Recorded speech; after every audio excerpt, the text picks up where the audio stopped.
Hindi lang isa, kundi 25 beses na sinaksak ang isang factory worker sa Alaminos, Pangasinan.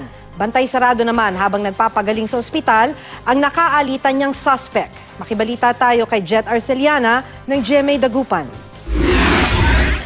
25 saksak sa iba't ibang bahagi ng katawan ang tinamo ng factory worker na si Marlon Rosario. Agad siyang binawian ng buhay. Ayon sa kanyang pamangkin, isang linggo pa lang sa barangay Tawin-Tawin, Alaminos City ang biktima.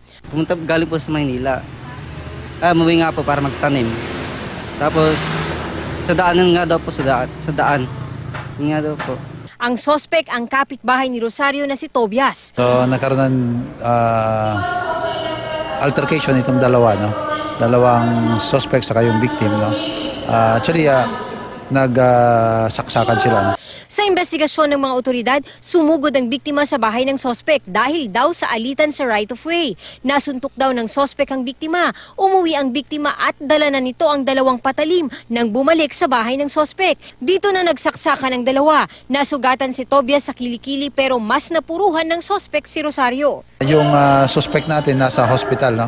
At binabantayan ng pulis natin, no? Kasi yung suspect is nagkaroon ng commotion dito sa dalawa at yun yung i-determine natin kung sino na una doon sa dalawa, no? Jet Arceliana, Nagbabalita, Pilipinas.